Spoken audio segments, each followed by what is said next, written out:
चलिए तो शुरू करते हैं। तो लास्ट क्लास में हम लोग सॉल्ट हाइड्रोलिसिस के बारे में पढ़ रहे थे, है कि नहीं? और उसमें बहुत सारा क्वेश्चन कराया गया था, तो एक बार थोड़ा सा ध्यान दीजिएगा। लास्ट क्लास में आप लोगों को यहाँ तक पढ़ाया गया था, है कि नहीं?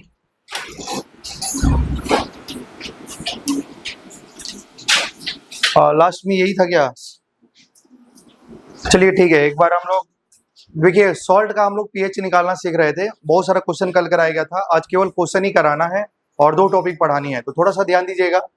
हमारा सॉल्ट कितना प्रकार का होता है बोलिए? SaSB टाइप का, या क्या हो जाएगा बताइए? SaWB टाइप का, या WaSa टाइप का, और क्या हो सकता है? WaWb टाइप का, है कि नहीं? तो बताइए किसका हाइड्रोलिसिस नहीं होता है? कल आपको एक टेबल फॉर्मूला याद कराया गया था और आपको यहाँ में बताना है। तो बताइए क्या इसका स्ट्रॉन्ग है? स्ट्रॉन्ग बेस में अगर एसिड भी स्ट्रॉन्ग है, बेस भी स्ट्रॉन्ग है, तो क्या हाइड्रोलिसिस होता है? क्या ये सॉल्ट वाटर के साथ में रिएक्शन करता है? नहीं करता है, मतलब इसकी हाइड्रोलिसिस नहीं होती है। तो इसका H की वैल्यू क्या होती है? 0, हाइड्रोलिसिस नहीं होता है। इसका पीएच क्या होता है? 7। सोल्यूशन कैसा होता है? न्यूट्रल। कैसा होता है? न्यूट्रल। क्या समझ पा रहे हैं? अब थोड़ा सा ध्यान देना, यहाँ में क्या लिखा है? SaWb टाइप है ना, तो यहाँ में क्या है? ध्यान देना, स्ट्रॉन्ग एसिड वीक बेस है, ठीक है? ऐसा टाइप का सॉल्ट है, तो बेस वीक है। तो बताइए मतलब यहाँ में जो वीक पार्ट है वही वाटर के साथ में रिएक्शन करेगा। तो वाटर के साथ में कौन रिएक्शन करेगा भाई? Weak base. तो बेस कहाँ से मिलता है? केटाइन से या एनाइन से? केटाइन से। इसलिए इसको क्या बोलेंगे? केटाइनिक हाइड्रोलिसिस। क्या बोलेंगे? केटाइनिक हाइड्रोलिसिस। ठीक है, समझ पा रहे हैं ना? और बताइए ये दोनों में स्ट्रॉन्ग कौन है? स्ट्रॉन्ग एसिड है। इसका मतलब सोल्यूशन का नेचर कैसा होगा? एसिडिक। अगर एसिडिक होगा तो उसका पीएच क्या होगा? ग्रेटर देन 7, है कि नहीं? अच्छा, एसिडिक है तो इसका पीएच क्या हो जाएगा? Less than 7। अब थोड़ा सा ध्यान देना है, क्योंकि यहाँ में देखो, यहाँ में केटाइनिक हाइड्रोलिसिस है तो क्या कर रहा है कि केटाइन वाटर के साथ में रिएक्शन कर रहा है, मतलब यहाँ में सॉल्ट हाइड्रोलिसिस हो रही है। यहाँ में बताइए परसेंटेज अल्फा क्या हो जाएगा? 100%। और यहाँ में परसेंटेज H क्या हो जाएगा? डिग्री ऑफ हाइड्रोलिसिस क्या हो जाएगा? Less than 100%। मतलब हाइड्रोलिसिस हमेशा क्या ही होगा? Less than 100%। कौन सा सॉल्ट का हाइड्रोलिसिस मैक्सिमम होता है? WaWb। किसका नहीं होता है? SaSB टाइप का। अब थोड़ा सा यहाँ में ध्यान देना है, तो भाई थोड़ा सा ध्यान देना है। हाइड्रोलिसिस हो रही है तो यहाँ में कांस्टेंट आएगा, जिसको हम लोग बोलते हैं हाइड्रोलिसिस कांस्टेंट। तो यहाँ में हाइड्रोलिसिस कांस्टेंट क्या होगा? KH होगा। वाटर के साथ में रिएक्शन कर रहे हैं तो यहाँ में क्या आएगा? KB आएगा, KW आएगा। और यहाँ में ध्यान देना, दोनों में भी कौन सा है? बेस है। तो बेस के लिए Ka आता है, KB आता है? KB आता है। तो बताइए यहाँ में ये हो जाएगा। और रिलेशन क्या होता है? KW इक्वल टू क्या होता है बताइए? KH into KB। और यहाँ में ध्यान देना है, यहाँ में क्या है? दोनों में वीक कौन सा है भाई? एसिड वीक है। और एसिड कहाँ से आता है? एनाइन से। तो इसलिए इसको क्या बोलते हैं? Anionic hydrolysis. और बताइए दोनों में स्ट्रॉन्ग कौन है? बेस। मतलब सोल्यूशन का नेचर कैसा होगा? बेसिक। अगर बेसिक होगा तो उसका पीएच क्या होगा? ग्रेटर देन से। अल्फा क्या होगा भाई? क्योंकि सॉल्ट तो 100% आयोनाइज होगा। और परसेंटेज H क्या होगा भाई? Less than 100%। समझ पा रहे हैं ना? क्योंकि इसका केवल एनाइन वाटर के साथ में रिएक्शन करता है, ठीक है? यहाँ तक आप समझ पा रहे होंगे। अब बताओ यहाँ में क्योंकि हाइड्रोलिसिस हो रही है तो हाइड्रोलिसिस कांस्टेंट आएगा। वाटर है तो क्या आ जाएगा? KW। और थोड़ा सा ध्यान देना है, दोनों में वीक कौन है? एसिड। और एसिड के लिए डिसोसिएशन कांस्टेंट क्या होता है? Ka होता है, ठीक है? समझ पा रहे हैं? तो बताओ रिलेशन क्या होता है? KW equal to KH into, बताओ KW equal to KH into Ka। और यहाँ में देखो दोनों ही वीक है भाई, दोनों ही वीक है। तो आप थोड़ा सा ध्यान देंगे तो इसको हम लोग क्या भी बोल सकते हैं? केटाइनिक एनाइनिक हाइड्रोलाइसिस। क्या समझ पा रहे हैं? ये सोल्यूशन का जो पीएच होगा वो उसका रेंज 6 और 8 के बीच में होगा। इसका मतलब ये सोल्यूशन कैसा होगा भाई? ऑलमोस्ट न्यूट्रल होगा। समझ पा रहे हैं ना? तो अच्छा बताइए, थोड़ा सा ध्यान देंगे, इसके लिए क्या आएगा बताओ? इसके लिए हाइड्रोलिसिस कांस्टेंट क्या होगा? KH। वाटर है तो बताओ क्या आएगा? KW। और एसिड भी कमजोर है, बेस भी कमजोर है, तो दोनों आएगा कांस्टेंट K और KB आएगा। तो इसका रिलेशन क्या हो जाएगा? KW equal to KH into K into KB। क्या समझ पा रहे हैं? बताइए यहाँ में क्या ये कंसंट्रेशन पे डिपेंड करता है क्या? WaWb नहीं। क्या इसका हाइड्रोलिसिस कांस्टेंट क्या टेम्परेचर पे डिपेंड करता है, सॉरी किस पे डिपेंड करता है, मेरा कहने का ये मतलब है, क्या ये कंसंट्रेशन में डिपेंड करता है क्या KH की वैल्यू? नहीं है। क्या इसका KH की वैल्यू डायरेक्टली क्या आ जाता है, H², क्या आ जाता है, H²। अगर हम बात करें, अगर दोनों एसिड में WaSb या WaSb टाइप का, सॉरी WB और WaSb टाइप में डाइल्यूशन करने से H की वैल्यू क्या हो जाती है, बढ़ जाती है। मतलब यहाँ में डाइल्यूशन करेंगे तो इसकी हाइड्रोलिसिस बढ़ जाती है, लेकिन इसमें डाइल्यूशन करेंगे तो इसकी हाइड्रोलिसिस में कुछ भी होने वाला नहीं है। समझ पा रहे हैं ना? मतलब इसका हाइड्रोलिसिस कंसंट्रेशन पे डिपेंड नहीं करती है। क्या यहाँ तक समझ पा रहे होंगे आप लोग? अच्छा बताइए, यहाँ में ध्यान देंगे, यहाँ में H+ आयन का कंसंट्रेशन कैसा होता है, CH। क्या होता है बोलिए, CH। यहाँ में OH- आयन का कंसंट्रेशन क्या होता है, CH। क्या समझ पा रहे हैं क्या? और भाई समझ पा रहे हैं ना ऐसा? तो यहाँ से बताइए H का वैल्यू क्या आएगा, H का वैल्यू कैसे निकालते हैं बताइए, KW अपॉन क्या होगा, KB इंटू C। क्योंकि यहाँ में देखो हाइड्रोलिसिस इसका कंसंट्रेशन पे डिपेंड करता है। समझ पा रहे हैं ना? तो यहाँ में देखो क्या क्या आ रहा है, कांस्टेंट KW आ रहा है, KB आ रहा है और C आ रहा है, ठीक है। क्योंकि ये तो वीक वाला पार्ट बेस है, तो याद रखना है H की वैल्यू क्या होगा, ऊपर में तो KW होगा, सब में क्या होगा, ऊपर में KW होगा। जैसे H की वैल्यू लिखा जाएगा तो यहाँ में तो क्या होगा, KW। ये भी किस पे डिपेंड करता है, कंसंट्रेशन पे, क्योंकि इसका OH- आयन का कंसंट्रेशन C इंटू H होता है। क्लियर है ना भाई? तो ध्यान देना, यहाँ में क्या आ रहा है बताओ, Ka आ रहा है, तो K इंटू C हो जाएगा, ठीक है। लेकिन यहाँ में H का जो वैल्यू होगी, H की वैल्यू क्या होगी बताइए, KW अपॉन, यहाँ में C पे डिपेंड नहीं करता है, सिर्फ और सिर्फ क्या आता है, KB। क्या यहाँ तक समझ पा रहे हैं क्या? ये सारी चीजें आपको बताई गई थी। अब थोड़ा सा ध्यान देना, इनका pH कैसे लिखना है, क्योंकि भाई आपको रिलेट करना पड़ेगा, नहीं तो कैसे कितना याद कर पाएंगे आप लोग, है ना। देखो इनका pH तो फिक्स है, कितना है, 7। और इसका pH कैसे निकालना है, देखिए इसका pH निकालना है तो बताओ, सोल्यूशन एसिडिक है तो इसका pH 7 से कम होगा, तो इसमें दोनों टर्म कैसे होंगे, निगेटिव। ये क्या होता है, इसका pH 7 से ज्यादा होगा तो दोनों टर्म कैसे होंगे, पॉजिटिव। और इसमें देखो भाई 7 प्लस क्या होता है, A- B होता है। क्लियर है ना भाई? तो ध्यान देना है, इसका अगर pH लिखेंगे तो क्या लिखेंगे, 7 माइनस हाफ। देखो भाई यहाँ में KB आता है कि K आता है, KB आता है, तो लिखेंगे PKB minus half log C। क्या इसका फॉर्मूला हो जाएगा? अच्छा बताइए, इसकी अगर हम बात कर रहे हैं, देखिए अगर इसकी pH की बात करेंगे तो बताओ कि यहाँ में क्या हो जाएगा, क्योंकि सोल्यूशन बेसिक है तो 7 प्लस हो जाएगा। और यहाँ में देखो K आ रहा है, क्या आ रहा है, K, तो क्या लिखेंगे, half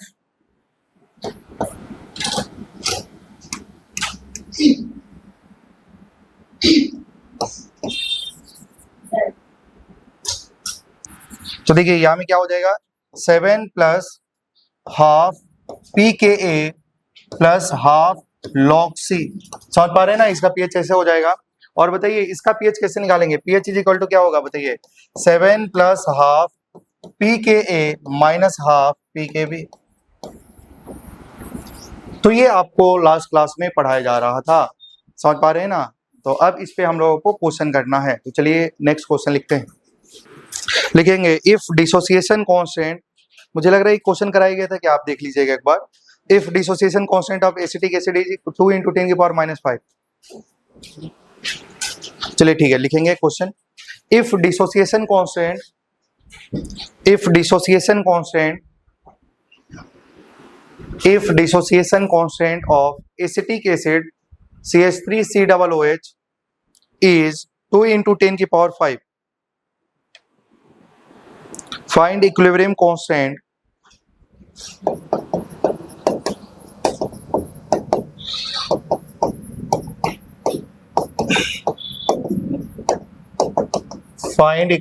constant of following reaction। if dissociation constant of acetic acid is equal to, कितना दिया है बताइए, एसिटिक एसिड का डिसोसिएशन कांस्टेंट। आप बताओ एसिटिक एसिड कैसा एसिड है, वीक एसिड है, और उसका डिसोसिएशन कांस्टेंट दिया है, मतलब क्या दिया है, Ka। क्या दिया है, Ka। अच्छा आप थोड़ा सा ध्यान देना है, और इस रिएक्शन का इक्विलिब्रियम कांस्टेंट पता करना है आपको, ठीक है, समझ पा रहे हैं ना। अब मुझे बताओ K की वैल्यू कितना दिया है भाई, K इक्वल टू क्या है बताइए, 2 × 10⁻⁵ क्या है, -5। और ये किसके लिए दिया है, एसिटिक एसिड के लिए, क्योंकि आपको मालूम है वीक एसिड के लिए जो कांस्टेंट होता है वो K होता है। अब थोड़ा सा ध्यान देना, ये रिएक्शन देखिए, क्या ये हाइड्रोलिसिस वाली रिएक्शन है क्या, और भाई हाइड्रोलिसिस है कि नहीं है। और बताओ यहाँ में क्या होगा, ये जो एनाइन होगा केटाइन होगा, Na कहाँ से आएगा, NaOH से आएगा, तो वो कैसा बेस है, स्ट्रॉन्ग बेस है। और ये कैसा एसिड है, वीक एसिड स्ट्रॉन्ग बेस वाला टाइप का सॉल्ट है कि नहीं। क्या जब ये वाटर के साथ में रिएक्शन कर रहा है तो ये बन रहा है एसिड और बेस बन रहा है, मतलब इसका इक्विलिब्रियम कांस्टेंट निकालना है, मतलब क्या निकालना है, हाइड्रोलिसिस कांस्टेंट। और भाई इसका जो कांस्टेंट आएगा उसका क्या नाम हो जाएगा, हाइड्रोलिसिस कांस्टेंट, क्योंकि सॉल्ट वाटर के साथ में रिएक्शन कर रहा है, और जब रिएक्शन करेगा तो इसका जो कांस्टेंट आएगा उस कांस्टेंट का नाम क्या हो जाएगा, हाइड्रोलिसिस कांस्टेंट। क्या समझ पा रहे हैं क्या? तो बताइए आप लोग जानते होंगे, तो इसमें एक रिलेशन होता है भाई, आपको के दिया है, के डब्ल्यू और के एच में रिलेशन होता है, के एच निकालना है। अरे भाई क्या फाइंड आउट करना है, के एच। अब बताओ इन दोनों में कौन एसिड, कौन कमजोर है, बताइए, वीक एसिड है, मतलब क्या होगा बताओ, वीक एसिड है तो के आएगा कि के भी आएगा, तो आंसर इज के आएगा। तो क्या के डब्ल्यू इक्वल टू के एच इंटू के होता है क्या होता है कि नहीं होता है? और बताइए आपको क्या निकालना है, के एच, के एच क्या हो जाएगा, के डब्ल्यू अपॉन के, और के डब्ल्यू कितना होता है बताइए, 10 की पावर -14। अरे भाई होता है कि नहीं होता है? और भाई के एच क्या होता है, के डब्ल्यू क्या होता है, H plus ion into OH minus ion का कंसंट्रेशन के डब्ल्यू के बराबर होता है, और H प्लस आयन का कंसंट्रेशन कितना होता है, 10 की पावर -7, OH माइनस का कितना होता है, 10 की पावर -7, तो के डब्ल्यू कितना हो जाएगा, 10 की पावर -14। और भाई होता है क्या, K W equal to H plus ion का concentration into OH minus ion का कंसंट्रेशन, मैं बोला था 10 की पावर -7 इंटू 10 की पावर -7, तो 10 की पावर -14 होता है, आपको याद होना चाहिए। और के का वैल्यू बताइए कितना दिया है, 2 इंटू 10 की पावर -5, तो ऊपर जाएंगे तो क्या हो जाएगा बताओ, 10 की पावर क्या हो जाएगा, -14 प्लस 5 डिवाइड बाई 2 कितना हो जाएगा, 10 की पावर -7 डिवाइड बाई 2 हो जाएगा ना? अरे भाई हो जाएगा ऐसा। और अब इसको ऐसे लिख सकते हैं क्या, 0.5 इंटू 10 की पावर -7 या 5 इंटू 10 की पावर -8। क्या समझ में आ रहा है क्या? क्या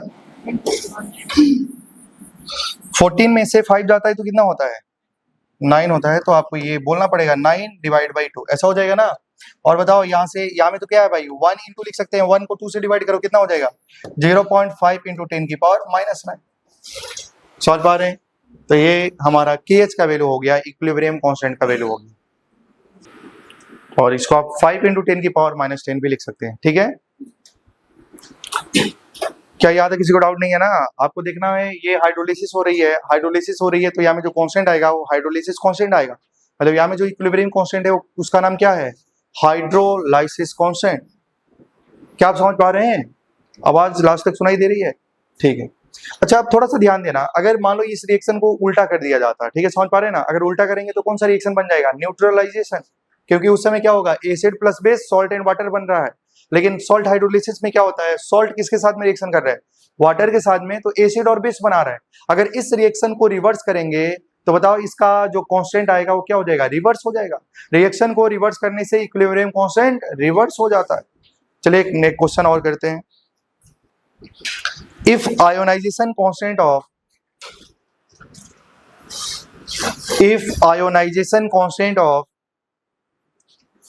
if ionization constant of NH4OH if ionization constant of NH4OH is 2 into 10 की पावर -4। क्वेश्चन को पढ़िए और ध्यान, रुक जाइए भाई, क्या लिखा है, आयोनाइजेशन कांस्टेंट किसका, NH4OH। NH4OH कैसा बेस है, वीक बेस है, और उसका आयोनाइजेशन कांस्टेंट बोलिए या डिसोसिएशन कांस्टेंट बोलिए, उसकी वैल्यू कितनी दिया गया है, 2 इंटू 10 की पावर -4। अरे भाई किसके लिए, NH4OH के लिए। तो बताओ ये किसकी वैल्यू गिवन है, अरे भाई आयोनाइजेशन कांस्टेंट या डिसोसिएशन कांस्टेंट वीक एसिड या वीक बेस के लिए क्या नाम होता है, के या के बी। तो ये तो बेस है, तो क्या दिया है भाई, के बी। अभी कॉपी नहीं करना है, पहले पढ़ेंगे, ध्यान दीजिएगा, के बी का वैल्यू आपको दिया गया है। चलिए लिखेंगे, find equilibrium constant of the following reaction. Find equilibrium constant of following reaction.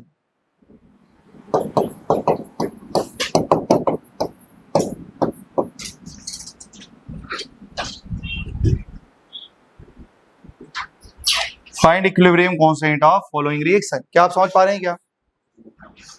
अच्छा थोड़ा सा ध्यान देना है। अच्छा ये कौन सा टाइप का सॉल्ट है, NH4Cl। देखो कहां से बन रहा है, वीक बेस स्ट्रॉन्ग एसिड। अरे भाई SaWB टाइप का है क्या, क्या SaWB टाइप का है? अगर मान लो सोचो ये वाटर के साथ में रिएक्शन करके ये बनाता तो ये हो जाता सॉल्ट हाइड्रोलिसिस, हो जाता ना भाई। अरे भाई सॉल्ट हाइड्रोलिसिस हो जाता ना, मतलब सॉल्ट हाइड्रोलिसिस को रिवर्स कर दिया गया, क्या ये न्यूट्रलाइजेशन रिएक्शन लिखा गया है? तो बताओ इसका जो इक्विलिब्रियम कांस्टेंट आएगा क्या वो 1/kh के बराबर होगा?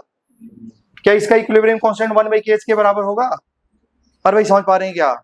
तुम नहीं समझा, क्योंकि आपको तीसरा क्लास के बाद दिमाग काम करना बंद कर देता है। इधर देखिए भाई, अगर मान लो यहाँ में लिखा है NH4OH + HCl, ऐसे लिखा है ना, तो बताओ क्या ये सॉल्ट हाइड्रोलिसिस है कि नहीं है?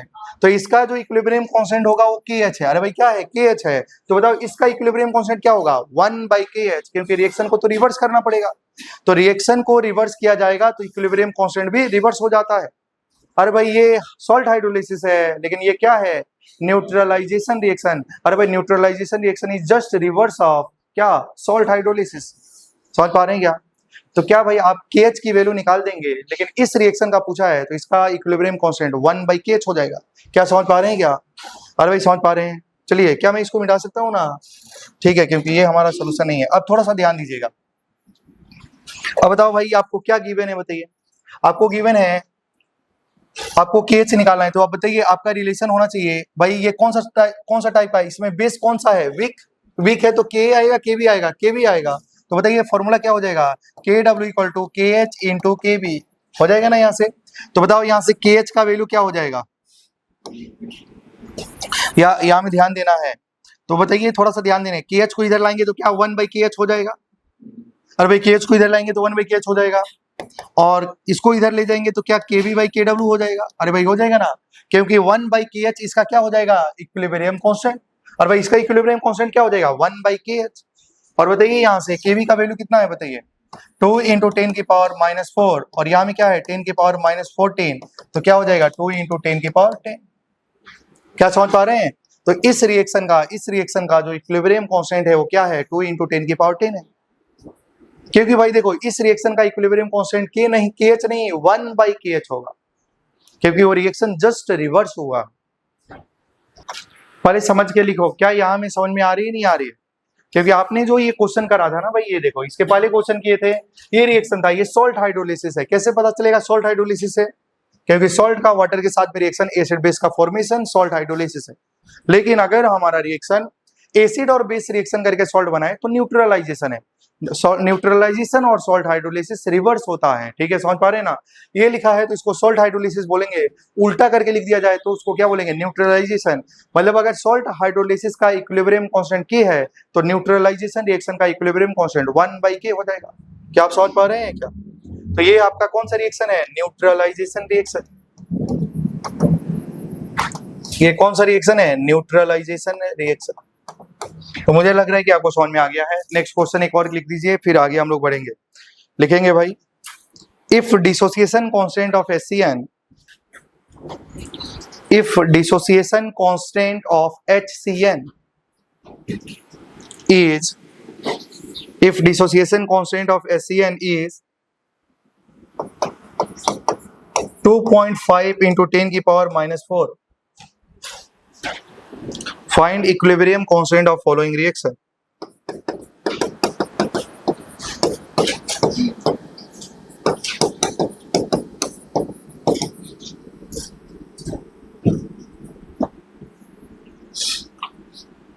क्या समझ पा रहे हैं क्या? अच्छा देखो यहाँ में क्या लिखा है? HCN कैसा एसिड है? Weak acid, strong acid, weak acid, और उसका इसका आयोनाइजेशन कांस्टेंट दिया है, मतलब क्या दिया है भाई? K का वैल्यू।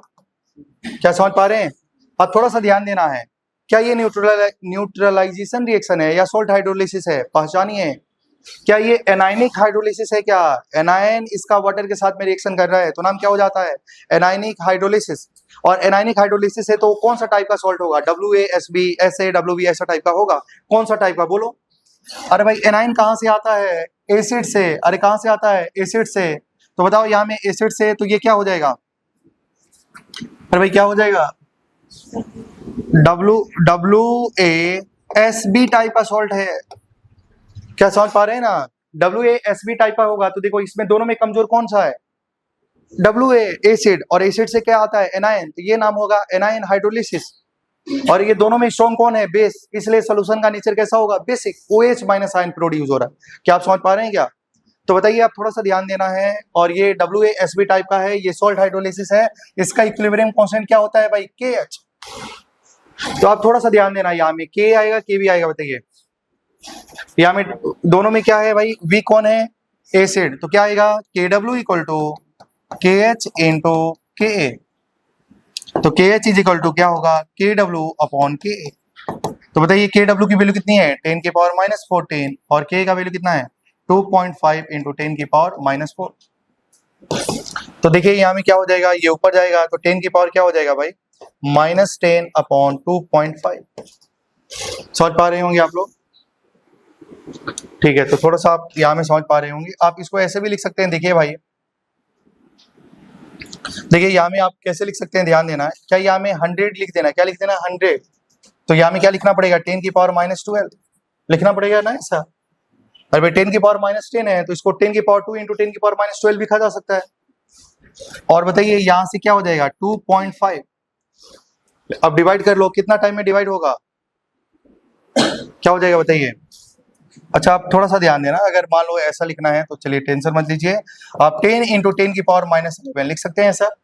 और यहाँ में क्या है 2.5 और 2.5 को ऊपर नीचे 10 से मल्टीप्लाई कर देना, तो ये क्या हो जाएगा भाई 100 और ये होगा 25 इंटू 10 की पावर -11 कट जाएगा 4 से, तो बताओ क्या हो जाएगा 4 इंटू 10 की पावर -11। एक और क्वेश्चन लिखेंगे, find pH of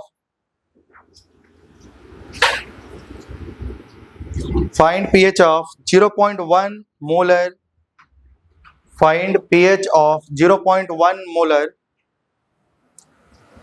CH3COONA CH3COONH4, find pH of 0.1 molar CH3COONH4। ठीक है, आप थोड़ा सा ध्यान देना है। अब पहले यहाँ में ध्यान देना, ये सॉल्ट कौन सा टाइप का है भाई, देखिए सबसे पहले केटाइन एनाइन देख लो। अरे भाई ये एनाइन होता है, अमोनियम केटाइन होता है, केटाइन बेस से आता है, बेस से ये कौन सा बेस से होगा NH4OH, और ये कौन सा एसिड से आया होगा CH3COOH। ये मैं बार बार नहीं लिखूंगा, आपको पता हो गया होगा। बताओ ये कौन सा टाइप से है बताइए, वीक एसिड वीक बेस, क्या ये WaWb टाइप का है क्या।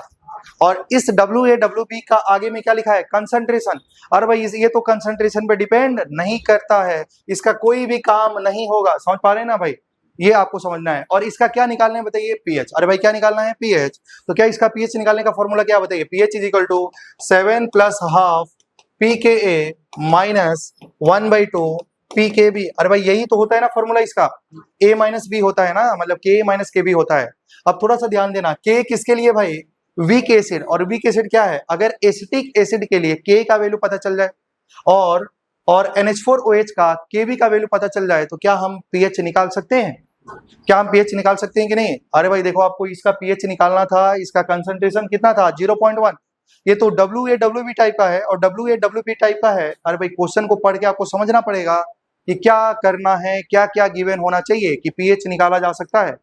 तो पहले आपने सॉल्ट को देखा और सॉल्ट ये पता चला कि ये WaWb टाइप का है, और WaWb टाइप का जो सॉल्ट होता है वो कंसंट्रेशन पर डिपेंड नहीं करता है, वो हमें सी तो आता ही नहीं, लेकिन यहाँ में लिखा है इसका कोई भी यूज नहीं होने वाला है। और उसके बाद ध्यान दीजिएगा, इसका पीएच निकालना है तो पीएच का फॉर्मूला है 7 + ½ pKa माइनस ½ pKb होता है।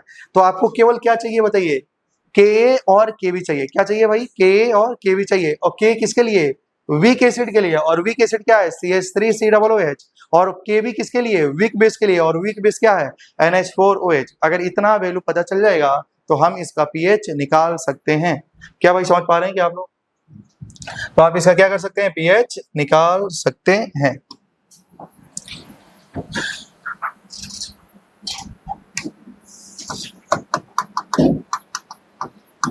हर क्वेश्चन को पढ़ के समझना है क्या निकालना है, कैसे निकालना है। चलिए इसका आगे कंटिन्यू करेंगे। चलिए if K of CH3COOH, if Ka of acetic acid is, if Ka of acetic acid is, if Ka of acetic acid is 10 की पावर -5,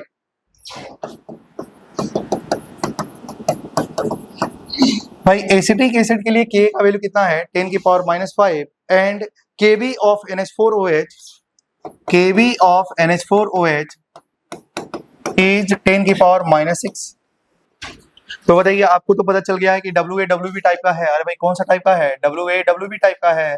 तो हमको पीएच निकालना है, बताओ पीएच का फॉर्मूला बताइए क्या होता है 7 प्लस हाफ पी के ए माइनस हाफ पी के बी। अच्छा अब थोड़ा सा बताओ इसका पीएच का रेंज क्या होगा भाई? क्या इसका ये सोल्यूशन जो होगा इसका पीएच लगभग किसके बराबर होगा भाई?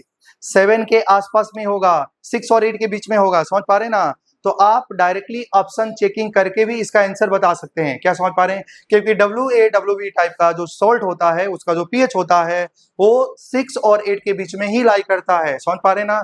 7 के करीब होगा, 6 और 6 और 8 के बीच में होगा। वो डिपेंड करता है कि एसिडिक ज्यादा है कि बेसिक वाला पार्ट ज्यादा है। ठीक है, अभी मैं समझाऊंगा, ध्यान दीजिएगा। अगर मान लो लिखा है 7 प्लस, अच्छा यहां से बताओ अगर के का वैल्यू 10 की पावर -5 है तो पीके कितना हो जाएगा? अगर मैं बोला था ना H प्लस आयन की कंसंट्रेशन 10 की पावर -x है तो पीएच क्या होता था? x। अरे भाई होता था ना? तो उसी प्रकार अगर K का वैल्यू 10 की पावर -5 है तो पीके कितना होगा? 5। अरे भाई कितना हो जाएगा? तो पीके कितना हो जाएगा? 5। और बताओ पीके भी कितना हो जाएगा? 6। तो ये क्या हो जाएगा भाई? 2.5 और ये कट जाएगा 3 टाइम्स में। तो बताओ क्या हो जाएगा? 7 प्लस 2.5 माइनस 3 तो क्या हो जाएगा बताइए? इसका पीएच क्या हो जाएगा? 6.5। क्या समझ पा रहे हैं क्या? आप थोड़ा सा ध्यान देना, आप केवल भाई ऑप्शन चेकिंग करके भी ऐसा टाइप का सॉल्ट का पीएच निकाल सकते हैं। थोड़ा सा ध्यान दीजिएगा। और बताओ भाई ये जो फॉर्मूला है ना ये पीएच निकालने का है। आप थोड़ा सा ध्यान दीजिएगा। आप यहाँ में देख लेना के और केबी में किसकी वैल्यू ज्यादा है? के और केबी में के का वैल्यू ज्यादा है ना भाई। मतलब सोल्यूशन क्या एसिडिक होगा ना। और भाई बेस से थोड़ा सा स्ट्रॉन्ग कौन है? एसिड। इसलिए इसका पीएच 7 से कम आएगा। और 7 से कम क्या आ रहा है? 6.5। आप डायरेक्टली ऐसा ऑप्शन चेकिंग करके भी इसका आंसर निकाल सकते हैं। क्या समझ पा रहे हैं? क्योंकि इसका पीएच तो ऐसे निकालेंगे और उसमें हम लोग चेक कर लेंगे कि हमारा एसिड और बेस में कौन ज्यादा स्ट्रॉन्गर है। तो एसिड क्या है भाई? बेस से थोड़ा स्ट्रॉन्गर है तो इसका पीएच 7 से कम आएगा। अगर मान लो ये बेस थोड़ा स्ट्रॉन्गर होता तो इसका पीएच क्या हो जाता? 7 से थोड़ा सा ज्यादा आ जाता। क्लियर है ना? कॉपी कर लीजिए। चलिए next question, find percentage hydrolysis. समझ में आया है ये? एक बार बोलिए भाई क्या ये समझ में आया क्वेश्चन? ठीक है, क्या इसलिए फॉर्मूला याद रखना है, क्वेश्चन को पढ़ के देखना है कौन सा फॉर्मूला अप्लाई किया जाए। अब ये नहीं कि बार बार आप फॉर्मूला को कॉपी को पीछे कर रहे हैं और फॉर्मूला देख रहे हैं तो जिंदगी में कभी याद नहीं होगा।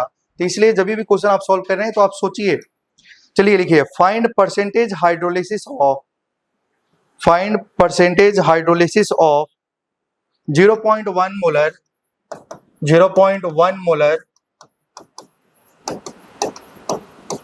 अमोनियम फॉर्मेट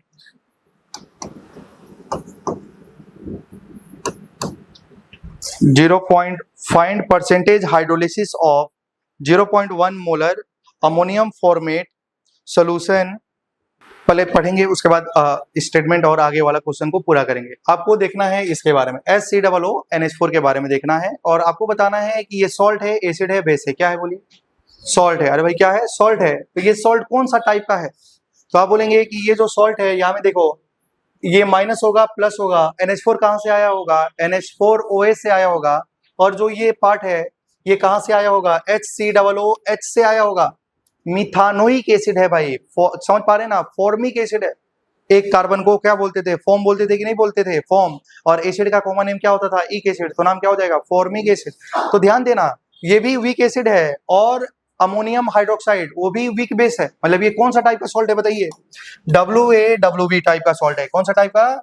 WaWb टाइप का सॉल्ट है। और इसका क्या निकालना है? Percentage hydrolysis. क्या निकालना है? अरे भाई परसेंटेज हाइड्रोलिसिस का मतलब पहले H निकालेंगे और H की जो वैल्यू आएगी उसको 100 से मल्टीप्लाई करेंगे तो परसेंटेज हाइड्रोलिसिस निकल जाएगा। अरे भाई निकल जाएगा क्या? अरे भाई अगर निकल जाएगा तो बताओ यहाँ में क्या इसमें हमारा क्या क्या आता है बताओ? यहाँ में H निकालना है और वीक एसिड के लिए क्या आएगा? K और वीक बेस के लिए क्या आएगा? Kb। तो इसका H का जो फॉर्मूला होता है √KW अपॉन क्या होता है बोलो? K into Kb। क्या होता है कि नहीं होता है? अरे भाई होता है ना ऐसा। H का फॉर्मूला आपने निकाला था क्योंकि यहाँ में WaWb दोनों वीक है तो यहाँ में Kb आएगा। ये तो कंसंट्रेशन पे डिपेंड नहीं करता है लेकिन हर क्वेश्चन में आपको दिया जाएगा, टेंशन लेना नहीं है। क्या आप समझ पा रहे हैं? अब थोड़ा सा ध्यान दो। अगर आप सोच रहे हैं अगर K की वैल्यू मुझे मालूम हो जाती और Kb की वैल्यू मालूम हो जाती तो क्या H निकाला जा सकता था? और H निकलेगा तो डिग्री ऑफ हाइड्रोलिसिस है लेकिन परसेंटेज डिग्री ऑफ हाइड्रोलिसिस निकालने के लिए 100 से मल्टीप्लाई करना पड़ेगा। अरे भाई समझ पा रहे हैं क्या? बताओ KW की वैल्यू मालूम होती है क्या? 10 की पावर -14 होती है। अरे भाई होती है ना। अब आपको क्या लिखा जाएगा, अच्छा के और के भी किसके लिए मालूम होना चाहिए, वीक एसिड और वीक बेस के लिए। तो वीक एसिड या में फॉर्मिक एसिड के लिए अगर के दे दिया जाए और अमोनियम हाइड्रोक्साइड के लिए केबी का वैल्यू दिया जाए तो हम लोग क्या निकाला जा सकता है, परसेंटेज डिग्री ऑफ हाइड्रोलिसिस। तो चलिए अब क्वेश्चन को आगे कंटिन्यू करते हैं। भाई हर क्वेश्चन को यहाँ में ऐसा सोचना पड़ेगा। चलिए लिखेंगे, क्या आंसर था, find percentage hydrolysis of 0.1 molar ammonium format solution if Ka of formic acid is equal to 10 की पावर माइनस 5 और Kb is equal to 10 की पावर माइनस 7 किसके लिए भाई, अमोनियम हाइड्रोक्साइड के लिए। Kb for NH4OH is कितना हो जाएगा, 10 की पावर माइनस 7। ठीक है, तो बताइए यहाँ में H को निकालना है, तो बताओ H का वैल्यू क्या हो जाएगा, KW upon Ka into Kb। KW की वैल्यू कितनी हो गई है, 10 की पावर माइनस 14 और यहाँ में बताओ क्या हो जाएगा, 10 की पावर माइनस 5 इंटू 10 की पावर माइनस 7। तो क्या हो जाएगा भाई, 10 की पावर माइनस 14 और यहाँ में 10 की पावर माइनस 12। तो बताओ यहाँ में क्या हो जाएगा, ऊपर जाएगा तो 10 की पावर माइनस 2 और 10 की पावर माइनस 2 से बाहर स्क्वायर रूट निकलेगा तो क्या बन जाएगा भाई, 10 की पावर माइनस 1 मतलब 1/10 मतलब 0.1। अरे भाई हो जाएगा ना ऐसे। तो क्या यहाँ से बताओ H की वैल्यू तो निकल गई है 0.1, तो परसेंटेज H निकालना है। तो परसेंटेज H क्या होगा, 0.1 इंटू 100%। अरे भाई इसका आंसर क्या आ जाएगा, 10%। मतलब इनका परसेंटेज हाइड्रोलिसिस कितना हो जाएगा, 10% हो जाएगा। अगर मान लो भाई K नहीं दिया है, क्या नहीं दिया है, K नहीं देके Pk दे देगा, तो Pk से K निकाला जा सकता है, तो वहां से फिर आपको सॉल्व करना पड़ेगा। तो चलिए क्वेश्चन लिखते हैं, find percentage hydrolysis of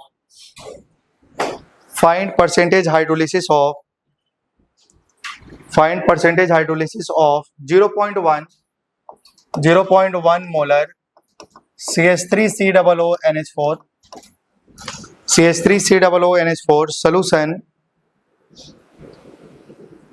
solution if Ka of acetic acid is equal to 2 into 10 की power minus 5, Ka of acetic acid is 2 into 10 की power minus 5 and Pkb of NH4OH is 4.7। Pkb का value कितना है बताइए, 4.7 है। क्या यहां तक समझ पा रहे हैं क्या। तो परसेंटेज ऑफ हाइड्रोलिसिस क्वेश्चन तो सिमिलर है भाई, आप थोड़ा सा ध्यान दीजिएगा। अगर आपको पीएच दिया है तो H प्लस आयन का कंसंट्रेशन कितना होता था, 10 की पावर माइनस पीएच। अरे भाई अगर पीकेबी का वैल्यू x है तो केबी का वैल्यू क्या हो जाएगा, 10 की पावर माइनस पीकेबी। अरे भाई हो जाएगा ना ऐसा। तो आपका पहला काम ये होगा कि केबी निकालना। तो बताओ केबी क्या हो जाएगा, 10 की पावर माइनस पीकेबी, फॉर्मूला होता था ना ऐसा। तो बताओ यहाँ से केबी की वैल्यू क्या होगी, 10 की पावर माइनस 4.7। अरे भाई बताओ केबी को हम लोग क्या लिख सकते हैं, 10 की पावर माइनस 4 इंटू 10 की पावर माइनस 0.7 लिख सकते हैं क्या ऐसे। बताओ केबी को हम लोग लिखेंगे, एक पावर कम करना था या में एक पावर बढ़ाना था, 10 की पावर माइनस 5 इंटू 10 की पावर माइनस 0.7 प्लस 1। अरे भाई होगा ना ऐसे। तो बताइए केवी की जो वैल्यू आएगी वो 10 की पावर माइनस 5 इंटू 10 की पावर क्या हो जाएगा बताओ, 0.3। और 0.3 किसका वैल्यू होता है, एंटी लॉग ऑफ 2। लॉग 2 का वैल्यू कितना होता है, 0.3। तो इसको हम लोग 2 लिख सकते हैं क्या, 2 इंटू 10 की पावर माइनस 5 हो जाएगा। मतलब जो के आया और के भी दोनों सेम आ गया ना भाई। क्या निकालना था, परसेंटेज हाइड्रोलिसिस H निकालिए। बताओ फॉर्मूला क्या है, ये कौन सा टाइप का सॉल्ट है, WaWb टाइप का है। तो बताओ इसका फॉर्मूला में K आएगा, Kb आएगा, KW आएगा। तो H की वैल्यू क्या आ जाएगी, बताओ क्या हो जाएगा, KW upon Ka into Kb। तो KW का वैल्यू कितना हो जाएगा, 10 की पावर माइनस 14 और यहाँ में देखो K का वैल्यू कितना हो गया, 2 इंटू 10 की पावर माइनस 5 और Kb भी कितना हो जाएगा, 2 इंटू 10 की पावर माइनस 5। तो स्क्वायर लिखा जा सकता है। अरे भाई K भी 2 इंटू 10 की पावर माइनस 5 है और Kb भी 2 इंटू 10 की पावर माइनस 5 है। अरे भाई 2 बार है ना, तो क्या उसको स्क्वायर लिखा जा सकता है। बताओ स्क्वायर रूट से बाहर निकलेगा 10 की पावर माइनस 14 तो क्या बचेगा, 10 की पावर माइनस 7। क्या बचेगा, 10 की पावर माइनस 7। और यहाँ से देखो 2 है तो एक बाहर निकालेंगे तो क्या बचेगा, 2 इंटू 10 की पावर माइनस 5। अरे बचेगा ना ऐसा। तो ये उसको ऊपर भेजेंगे तो क्या हो जाएगा, 10 की पावर माइनस 7 प्लस 5/2। तो बताओ क्या आंसर आएगा। यहाँ में जो H की वैल्यू आ गई है वो क्या हो गई है, 10 की पावर माइनस 2/2। क्या समझ पा रहे हैं क्या। सही है, समझ पा रहे हैं ना। अब बताओ परसेंटेज एच निकालना है तो क्या हो जाएगा, 10 की पावर -2/2 इंटू 10 का स्क्वायर। और भाई 10 का स्क्वायर मतलब 100, ये तो कट जाएगा ना इससे, तो बताओ क्या बचेगा 1/2%, मतलब क्या भाई 0.5%।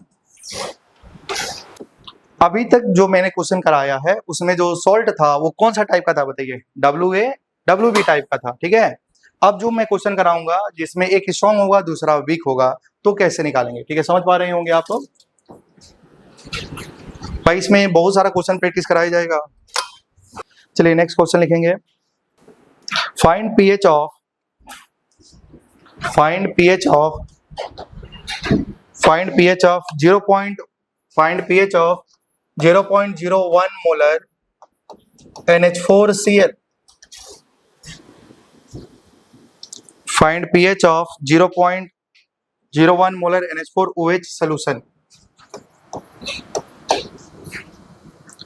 अब थोड़ा सा ध्यान दीजिएगा, पहले इसको देखेंगे उसके बाद आपको कॉपी करना है। आपको ये देखो सॉल्ट को पहचानिए, क्या लिखा है NH4Cl, ये कहां से आया होगा, केटाइन क्या है अमोनियम, एनाइन क्या है Cl-। एनाइन कहां से आता है एसिड से, तो कौन सा एसिड होगा HCl। HCl कैसा एसिड होता है स्ट्रॉन्ग एसिड। NH4OH कैसा होगा वीक बेस। ये कौन सा टाइप का सॉल्ट है SaWb टाइप का। अरे भाई कौन सा टाइप का SaWb टाइप का। अच्छा बताओ SaWb टाइप का सॉल्ट है तो क्या इसका pH निकालना है। अरे भाई क्या निकालना है pH, तो pH का क्या फॉर्मूला होगा पहले ध्यान देना है। ओवरऑल सोल्यूशन कैसा होगा, बेस कैसा है strong acid weak base type. अरे भाई यही तो सॉल्ट है ना, तो ओवरऑल स्ट्रॉन्ग कौन है एसिड। एसिड में क्या होता है भाई 7 से कम होगा तो फॉर्मूला में माइनस आएगा, तो इसका फॉर्मूला क्या होगा 7 pH is equal to 7 - half pKa -half log C। अरे भाई समझ पा रहे हैं ना, तो ये तो फॉर्मूला हो गया। तो आप थोड़ा सा ध्यान देना, इसमें दोनों में एक वीक कौन सा है, एसिड कमजोर है वीक है, तो एसिड के लिए जो डिसोसिएशन कांस्टेंट होना चाहिए वो K होना चाहिए। मतलब आप बताओ क्या C की वैल्यू दिया है ना, मोलारिटी तो दिया है। अच्छा बताओ यहाँ में जो C होता है वो मोलारिटी होता है नॉर्मलिटी होता है, नॉर्मलिटी। और भाई यहाँ में C जो होता है वो नॉर्मलिटी होता है, normality molarity into valency factor होता है। अरे भाई होता है कि नहीं होता है। लेकिन इस केस में क्योंकि भाई ये सॉल्ट है और सॉल्ट में वैलेंसी फैक्टर कैसे निकालते हैं, total positive charge on cation या total negative charge on anion, होता है कि नहीं होता है। अगर बताइए अगर आप अमोनियम क्लोराइड को जब ब्रेक करेंगे तो अमोनियम पे चार्ज एक ही आएगा, Cl पे चार्ज एक ही आएगा, मतलब जो इसका मोलारिटी है वही उसका नॉर्मलिटी भी हो जाएगा। तो यहाँ में तो C चाहिए और C तो आपको दिया ही है, क्या गिवन हो जाए कि आप इसका pH निकाल सकते हैं K। और भाई क्या निकल जाए K किसका होना चाहिए वीक एसिड, और वीक एसिड सॉरी K क्या होना चाहिए वीक बेस, तो यहाँ में K strong acid sorry Kb होगा ना यहाँ में, हमारा कौन सा वीक बेस है तो यहाँ में क्या होगा भाई Kb। और ओवरऑल स्ट्रॉन्ग एसिड क्या समझ पा रहे हैं ना, ये फॉर्मूला होगा, सही मैं गलत हो रहा था। तो बताइए अगर हम हमारा NH4OH का क्या निकल जाए, बताइए NH4OH का Kb का वैल्यू दे दिया जाए तो आप आराम से इसका pH निकाल सकते हैं। क्या आप समझ पा रहे हैं। तो चलिए अब नेक्स्ट क्वेश्चन को कंप्लीट करते हैं। देखिए इफ आयोनाइजेशन कांस्टेंट ऑफ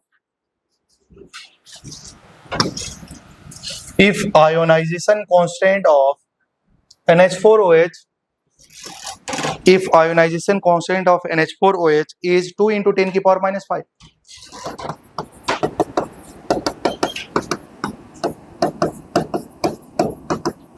क्या आप समझ पा रहे हैं। अब थोड़ा सा ध्यान देना भाई, सॉल्ट है, सॉल्ट का बैलेंस फैक्टर कितना है, सॉल्ट का बैलेंस फैक्टर भाई क्या किया जाए समझ में नहीं आ रहा। ये सॉल्ट है, जब इसको ब्रेक करते हैं तो क्या ऐसे मिलता है क्या 2Al + 3 + 3SO4 - 2। अरे भाई सॉल्ट को तोड़ दीजिए तो बताओ यहाँ में टोटल पॉजिटिव चार्ज कितना हो गया 6, तो इसका वैलेंसी फैक्टर कितना हो जाएगा 6, क्योंकि एक एल्युमिनियम का चार्ज 3 है तो 2 एल्युमिनियम का चार्ज कितना हो जाएगा +6। मतलब सॉल्ट का वैलेंसी फैक्टर निकालने का क्या तरीका बताया गया था, total positive charge on cation या total negative charge on anion. यहाँ में भी कितना आ जाएगा भाई 6, मैग्नीट्यूड लेना है, ठीक है। अगर मान लो यहाँ में लिखा है NH4Cl, तो जब आप इसको ब्रेक करेंगे तो क्या मिलेगा NH4 + Cl-, केटायन का चार्ज कितना है +1, तो बताओ इसकी वैलेंसी फैक्टर कितनी होगी +1। अगर वैलेंसी फैक्टर 1 है तो मोलारिटी इंटू 1 करेंगे तो भी नॉर्मलिटी आएगा, मतलब इस केस में मोलारिटी और नॉर्मलिटी तो बराबर ही है। कब बराबर होगा भाई, जब हमारा वैलेंसी फैक्टर कितना आ जाएगा 1। क्या आप समझ पा रहे हैं? तो चलिए भाई ध्यान देना, यहाँ में बताओ अगर C की वैल्यू पूछा जाए तो क्या लिखा है, 10 की पावर -2 है कि नहीं है? C हमारा क्या होता है बताओ, नॉर्मलिटी। नॉर्मलिटी क्या होता है, molarity into valency factor. Molarity कितना है, 10 की पावर -2, अरे लिखा जा सकता है ना, क्योंकि 0.01 को 10 की और वैलेंसी फैक्टर 1 है, तो बताओ इसका कंसंट्रेशन 10 की पावर -2 हो चुका है और इसका पीएच निकालना है। और भाई पीएच में हमारा क्या केवी आता है या पीकेवी आता है? पीकेवी आता है। अगर केवी की वैल्यू बताओ 10 2 इंटू 10 की पावर -5 है, मैं बताया था अगर H प्लस आयन का कंसंट्रेशन x इंटू 10 की पावर -y है तो बताओ उसका पीएच क्या होता था, y माइनस लॉग x। तो बताओ यहाँ में इसका पीकेवी कितना हो जाएगा, बताओ पीकेवी 5 माइनस लॉग 2। और बताइए लॉग 2 की वैल्यू कितनी होती है, 0.3, अरे भाई 4.7, अरे भाई हो जाएगा ना ऐसा। तो अब आपका क्या करना पड़ेगा, पीएच का फॉर्मूला बताइए, पीएच इक्वल टू क्या होता है, पीएच आप देखो फॉर्मूला रटना नहीं है, देख लेना कौन स्ट्रॉन्ग है भाई, एसिड, मतलब इसका पीएच 7 से कम आएगा, फॉर्मूला में माइनस आएगा। बेस कौन सा है, कमजोर, कमजोर है तो के आएगा कि के भी आएगा, के भी आएगा। तो आंसर क्या होगा, 7 माइनस हाफ पी के B minus half log c, हो जाएगा ना ऐसा। तो बताइए यहाँ से 7 माइनस हाफ पी के बी का वैल्यू बताओ कितना आ चुका है, 4.7 माइनस हाफ लॉग, और सी की वैल्यू कितनी है बताइए, 10 की पावर -2। तो आप लोग जानते हैं कि ये -2 बाहर आ जाएगा है, और log 10 की वैल्यू कितनी होती है, तो बताओ इसका जो पीएच आएगा वो क्या आ जाएगा, 7 माइनस, और इसको 2 से काट दो भाई, 2 2 जा 4, 2 3 जा 6 और 2 5 जा 10, तो 2.3 क्या हो जाएगा, 2.35, और यहां से क्या हो जाएगा बताइए, माइनस हाफ -2, ऐसा आ जाएगा ना भाई, क्योंकि ये आप लोग जानते होंगे log a की power -m, m times log a होता था, तो ये -2 तो बाहर आ जाएगा। चेहरा देख के डर लगता है मुझे, log a की power m times log a, अब बताइए ऐसा होता है कि नहीं है भाई। तो बताइए यही फॉर्मूला को यहाँ में यूज किया गया है, और बताओ यहाँ से माइनस माइनस और 2 से 2 कट जाएगा, तो बताओ क्या आंसर आ जाएगा, pH is equal to 7 minus 2.35 plus 1। तो बताइए 8 में से क्या हो रहा है बताइए, तो यहाँ से हो जाएगा 8 माइनस 2.35, तो कितना आ जाएगा बताइए आंसर, तो 8 में से 2.35, तो बताइए 10 में से 5 जाएगा 5, और यहाँ में क्या होगा, 9 में से 3 जाएगा तो 6, और 7 में से 2 जाएगा तो 5, तो आंसर क्या हो जाएगा 5.65। कॉपी हो चुका है क्या? नेक्स्ट क्वेश्चन लिखेंगे, फाइंड पीएच ऑफ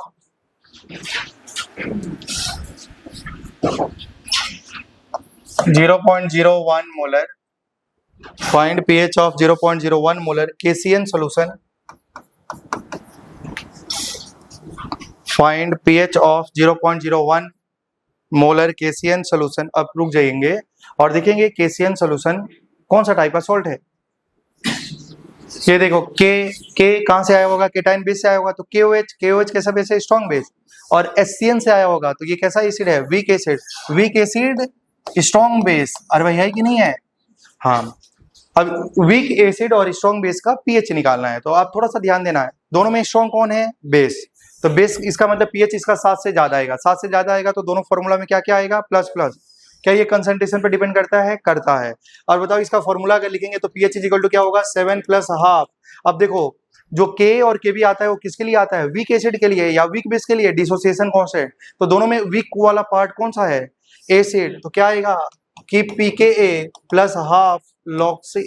तो आप सोच रहे होंगे काश pK का वैल्यू मालूम हो जाए तो क्या इसका पीएच निकाला जा सकता है, और K किसके लिए देना चाहिए भाई, HCN के लिए ना। तो नेक्स्ट क्वेश्चन लिखेंगे, if K of HCN is 10 की पावर -10, HCN के लिए K का वैल्यू कितना दिया है, 10 की पावर -10। अब थोड़ा सा ध्यान देना है और इसका पीएच निकालना है, आप निकाल के देखिए भाई कितना आंसर आ रहा है। बताओ इसका वैलेंसी फैक्टर भी कितना है, 1, तो जो मोलारिटी, जो कंसंट्रेशन, मोलारिटी, नॉर्मलिटी सब बराबर है, मतलब C की वैल्यू क्या हो जाएगी, 10 की पावर -2। समझ पा रहे हैं क्या आप लोग, क्योंकि इसका सॉल्ट है और ब्रेक करेंगे तो K पे चार्ज +1 आएगा, मतलब इसकी वैलेंसी फैक्टर 1 होगी। ठीक है भाई, आपको K दिया है तो pK का वैल्यू कितना हो जाएगा, 10, और यहाँ में जो कंसंट्रेशन है वो नॉर्मलिटी है, वो मोलारिटी इनटू वैलेंसी फैक्टर, जो वैल्यू 10 की पावर -2 आ जाएगी। तो फॉर्मूला पीएच में देखिए डाल देना है यहाँ, तो pH इज इक्वल टू क्या हो जाएगा, देखिए 7 प्लस हाफ, pK का वैल्यू कितना है बताइए 10 प्लस हाफ log C की वैल्यू कितनी है, C का वैल्यू 10 की पावर -2 है। तो यहाँ से क्या होगा 7 प्लस 5 प्लस यहाँ से क्या होगा -2 बाहर आ जाएगा, तो क्या होगा 7 प्लस 5 -1, आंसर इज 11। तो इस सॉल्ट का pH आया है वो कितना आया है 11 आया है। एक और क्वेश्चन करते हैं। देखिए कभी कभी क्या होता है, अच्छा थोड़ा सा ध्यान देना है, अगर मान लो हम एक क्वेश्चन में थोड़ा सा चेंज करते हैं, क्वेश्चन सेम टाइप का होगा, ठीक है। अब थोड़ा सा ध्यान देना है, HCN है, अरे भाई क्या है HCN, तो ये कैसा एसिड है, वीक एसिड है कि नहीं है, तो वीक एसिड है तो इसके लिए क्या होगा भाई K, लेकिन अब वीक एसिड है तो ये इसका क्या हो जाएगा भाई कंजुगेट बेस हो जाएगा, अरे भाई हो जाएगा कि नहीं हो जाएगा, एसिड का कंजुगेट बेस है, तो इसके लिए आपको क्या कर देगा Kb का वैल्यू दे देगा, Cn के लिए Kb का वैल्यू दे देगा, तो K का वैल्यू निकालना पड़ेगा, समझ पा रहे हैं ना, क्योंकि ये हमारा वीक एसिड है, अगर Kb दिया है तो आपको K, क्योंकि इसका pH निकालने के लिए क्या चाहिए K चाहिए, लेकिन आपको इसका कंजुगेट बेस का Kb का वैल्यू दिया है। तो मैं आपको एक रिलेशन पढ़ा रहा था कि जब भी कंजुगेट एसिड बेस पेयर होगा तो K इंटू Kb Kw के बराबर होगा, या pKa प्लस pKb pKw के बराबर हो जाएगा। क्या आप समझ पा रहे हैं, ये फॉर्मूला तभी वैलिड होगा जब कंजुगेट एसिड बेस पेयर होगा। तो चलिए क्वेश्चन करते हैं तो आपको समझ में आएगा। लिखेंगे फाइंड pH ऑफ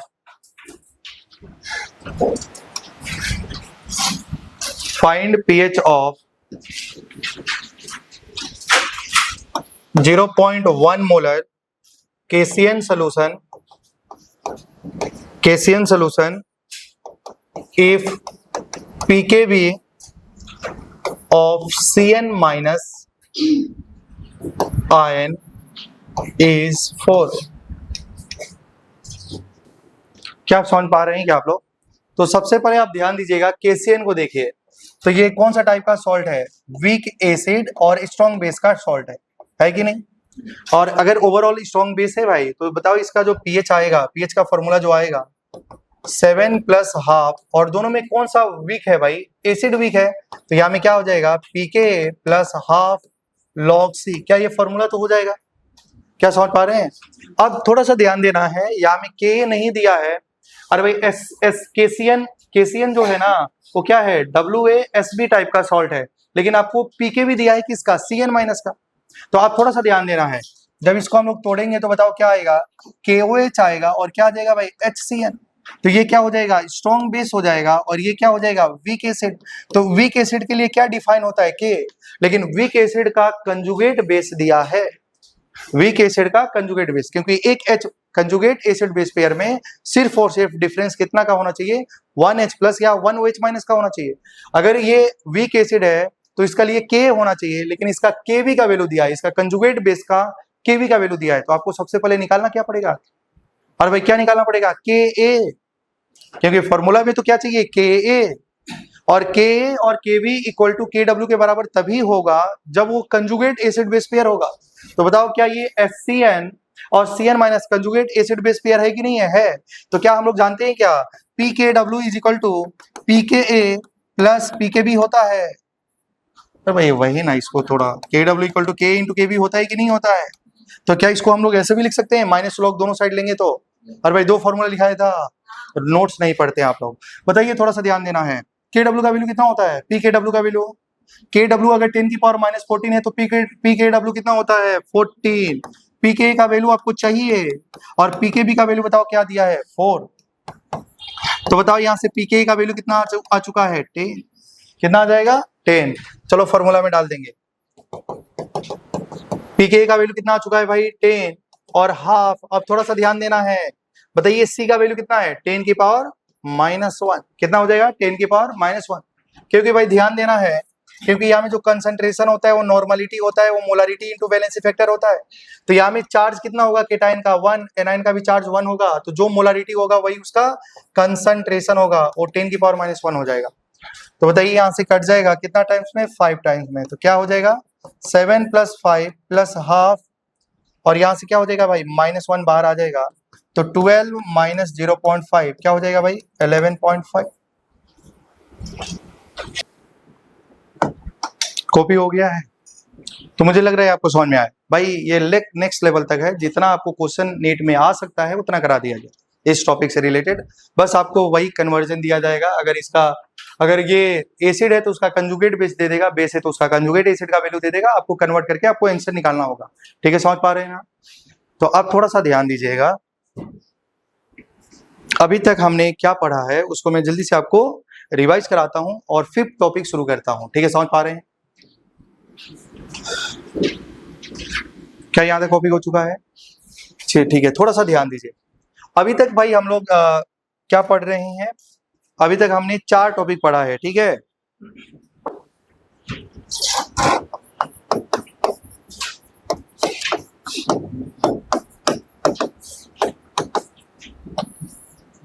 जो हमारा फिफ्थ टॉपिक जो होगा ये। देखिए भाई, थोड़ा सा ध्यान देना है। अभी तक हमने क्या पढ़ा है उसको ध्यान दीजिएगा। अभी तक आपने क्या पढ़ा है भाई? 4 टॉपिक कंप्लीट किया है, और 4 टॉपिक में कितने फॉर्मूला था एक पेज में लिख लीजिएगा ताकि आपको याद आएगा। अभी तक आपने 4 टॉपिक पढ़ा, आयनिक इक्विलिब्रियम में टोटल 10 टॉपिक पढ़नी है। समझ पा रहे हैं ना? तो थोड़ा सा ध्यान दीजिएगा। पहला टॉपिक में हम पीएच निकाल रहे थे किसका? वीक एसिड और वीक बेस का। दूसरा में हम पीएच किसका निकाल रहे थे भाई? वाटर का। थर्ड में हम पीएच निकाल रहे थे किसका बताइए?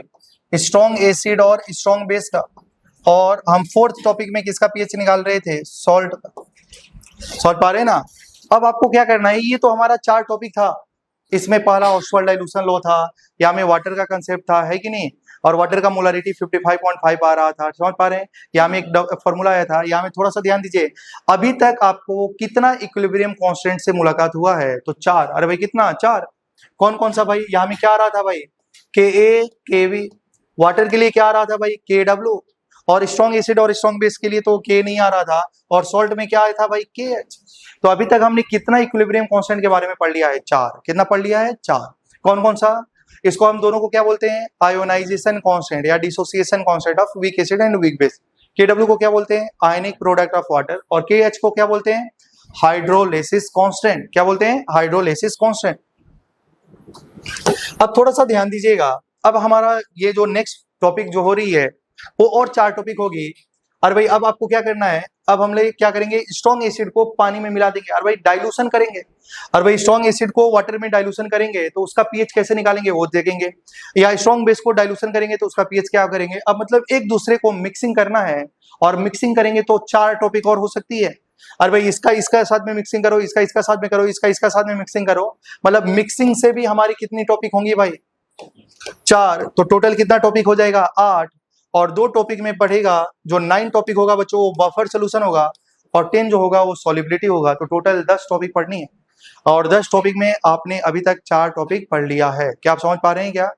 और 4 टॉपिक में और 5th टॉपिक जो शुरू हो रही है, अब क्या करना है? स्ट्रॉन्ग एसिड को पानी मिला दीजिए। स्ट्रॉन्ग एसिड में पानी मिलाएंगे और जो रिजल्टेंट सोल्यूशन बनेगा उसका पीएच क्या होगा, कैसे निकालेंगे वो देखना है।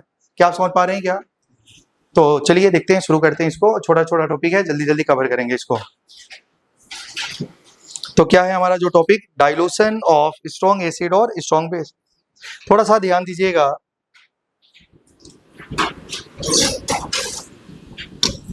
तो अभी तक आपका 4 टॉपिक में कितना सारा फॉर्मूला था वो सबको आपको एक पेज में लिखना है, और आप उसको याद करते रहेंगे बार बार। ऐसे अगर पढ़ेंगे टॉपिक वाइज तो आपको कुछ दिक्कत नहीं होगा। थोड़ा सा ध्यान देना, अगर मान लो भाई एक कंटेनर है और यहाँ में लिखा है 10⁻⁻1 मोलर HCl सोल्यूशन। क्या लिखा है भाई? देखिए 10⁻⁻1 मोलर 1 लीटर HCl सोल्यूशन लिखा है। क्या समझ पा रहे हैं क्या? इसका मतलब ये देखो, अभी जो आप डाइल्यूशन कर रहे हैं, या स्ट्रॉन्ग एसिड को पानी में मिलाएंगे या स्ट्रॉन्ग बेस को पानी में मिलाएंगे, पानी में मिलाने के बाद जो रिजल्टेंट सोल्यूशन आएगा उसका पीएच कैसे निकालेंगे। ठीक है, समझ पा रहे हैं क्या आप लोग? तो देखो हमारे पास में 10⁻⁻1, अगर केवल ये क्वेश्चन होता find pH of 10⁻⁻1 molar HCl, तो बताओ ये कौन सा टॉपिक बन जाता? अरे भाई 3rd टॉपिक बन जाता। अरे भाई ये क्या है? स्ट्रॉन्ग एसिड है, और स्ट्रॉन्ग एसिड का जो पीएच निकालना है तो उसका H+ आयन का कंसंट्रेशन किसके बराबर होता है? C के। और भाई इसका H+ आयन का कंसंट्रेशन किसके बराबर होगा? C का। और C किसके बराबर होगा? Normality, molarity into valency factor. बताओ इसका H+ आयन का कंसंट्रेशन कितना हो चुका है? अरे भाई यहाँ में H+ में HCl में तो H+ वैलेंसी फैक्टर 1 ही है ना, तो बताओ ये होगा तो पीएच क्या हो जाएगा? 1। तो ये क्वेश्चन क्या हो चुका है, pH 1। लेकिन अब क्वेश्चन में ये बोला गया है कि हमारे पास में 10⁻⁻1 मोलर 1 लीटर HCl सोल्यूशन है और इसमें हम लोग क्या ऐड कर रहे हैं भाई, वाटर। क्या ऐड कर दिया गया, वाटर। और वाटर करेंगे भाई, वाटर ऐड करेंगे तो मान लो ये सोल्यूशन जो बनेगा, अरे भाई ये सोल्यूशन जो बनेगा इसमें जो H+ आयन का जो कंसंट्रेशन होगा, अरे भाई पहले देखो क्या ये HCl में भी H+ आयन का कंसंट्रेशन है, और पानी भी जब ऐड कर रहे हैं तो वहां में भी वाटर का H+ आयन का कंसंट्रेशन अब चेंज हो जाएगा, चेंज हो जाएगा कि नहीं हो जाएगा। तो यहाँ में जो H+ आयन का जो कंसंट्रेशन होगा वो भी क्या होगा भाई, कंसंट्रेशन होगा वो नॉर्मलिटी का बराबर होगा। कहने का ये मतलब है कि शुरुआत में अगर मान लो ये डाइल्यूशन नहीं किया जा रहा है तो उसका pH 1 होता है, pH कितना हो जाता है 1। लेकिन अब उसमें आप पानी मिला रहे हैं, क्या मिला रहे हैं, पानी, डाइल्यूशन कर रहे हैं। डाइल्यूशन करेंगे तो नेट H+ आयन का जो फाइनल कंसंट्रेशन है वो चेंज हो जाएगा। अगर वो चेंज हो जाएगा तो उसका pH भी क्या हो जाएगा, चेंज हो जाएगा। क्या आप समझ पा रहे हैं क्या। अगर केवल आपको ये क्वेश्चन दिया जाता 10⁻⁻1 मोलर HCl का pH निकालो तो आप बोल देंगे कि इसका आंसर तो कितना ही हो जाएगा, 1। लेकिन अब बोलेगा कि 10⁻⁻1 मोलर 1 लीटर HCl सोल्यूशन में वाटर मिलाया जा रहा है, उसके बाद हमारा फाइनल सोल्यूशन बना है तो उसमें जो H+ आयन का कंसंट्रेशन अगर आप निकाल लेते हैं, यहां से अगर आपको H+ आयन का कंसंट्रेशन निकल जाता है तो आप आराम से उसका pH निकाल सकते हैं। तो वही हम लोगों को देखना है कि जो फाइनल H+ आयन का कंसंट्रेशन कैसे निकाला जाए। अभी तक भाई जो भी हम लोग जितना भी डाइल्यूशन का क्वेश्चन करेंगे हमारा टारगेट यही होगा कि जो फाइनल H+ या OH- आयन का कंसंट्रेशन कैसे निकाला जाए। क्या आप समझ पा रहे हैं। अगर वो निकल जाएगा रिजल्टेंट सोल्यूशन का H+ या OH- आयन का कंसंट्रेशन तो आप आराम से क्या निकाल सकते थे भाई, उसका pH निकाल सकते हैं। क्या आप समझ पा रहे होंगे। ठीक है, अब थोड़ा सा ध्यान दीजिएगा। अब हम लोग शुरू कर रहे हैं। अब देखो हमारे पास में एक कंटेनर है, या तो यहाँ में स्ट्रॉन्ग एसिड है या तो स्ट्रॉन्ग बेस है, अरे भाई दोनों में से कोई एक ही होगा, ठीक है। और आप इसमें क्या कर रहे हैं भाई, वाटर मिला रहे हैं। तो उस समय उसकी मान लो मोलारिटी M1 थे और वॉल्यूम V1 था। क्या समझ पा रहे हैं ना। अब इसमें आपने डाइल्यूशन कर दिया, अरे भाई डाइल्यूशन कर दिया तो डाइल्यूशन करेंगे तो क्या होगा, अरे भाई डाइल्यूशन करेंगे तो उसका कंसंट्रेशन चेंज हो जाएगा ना। वॉल्यूम और कंसंट्रेशन एक दूसरे का इनवर्सली होता है। अगर डाइल्यूशन करेंगे वॉल्यूम बढ़ेगा, कंसंट्रेशन कम हो जाएगा कि नहीं हो जाएगा। तो आपने डाइल्यूशन किया है और डाइल्यूशन करेंगे तो बताओ इसका अब कंसंट्रेशन, उसकी मोलारिटी चेंज हो गई और वो कितनी हो गई, M2। क्या हो गई, M2। और इसका जो वॉल्यूम हो गया V2 हो गया, और V2 किसके बराबर होगा भाई, V1 plus volume of water. और भाई पहले इनिशियल वॉल्यूम V1 था और कितना पानी ऐड कर दिया गया, दोनों का वॉल्यूम को ऐड करेंगे तो क्या हो चुका है, V2। क्या आप समझ पा रहे हैं। लेकिन दोनों में तो एक खास बात है कि आप देखो भाई यहाँ में अगर स्ट्रॉन्ग एसिड है, पानी मिलाएंगे तो उस एसिड का कंसंट्रेशन चेंज होगा, वॉल्यूम चेंज हो सकता है, लेकिन क्या चेंज नहीं होगा, मोल चेंज नहीं होगा। क्या समझ पा रहे हैं ना।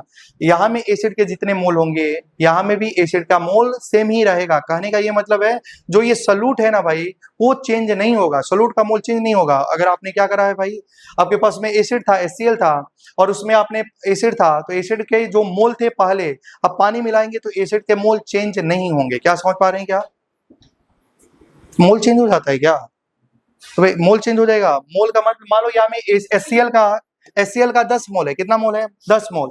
ये समझ पा रहे हैं ना। अब मान लो यहाँ में डाइल्यूशन जितना भी कर दो, यहाँ में HCl का भी मोल कितना ही रहेगा, 10। अगर आपको समझ में नहीं आ रहा है तो ध्यान देना है।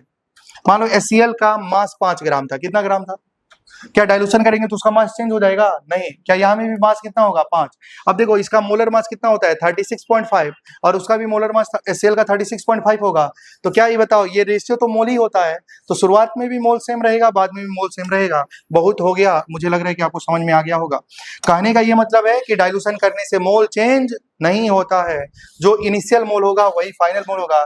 या स्ट्रॉन्ग एसिड का पहले जो मोल है डाइल्यूशन करने के बाद भी मोल सेम रहेंगे, या स्ट्रॉन्ग बेस का जो इनिशियल मोल होगा फाइनल मोल स्ट्रॉन्ग बेस का सेम रहेगा। मैं बोल सकता हूं कि mole of solute initial is equal to mole of solute final.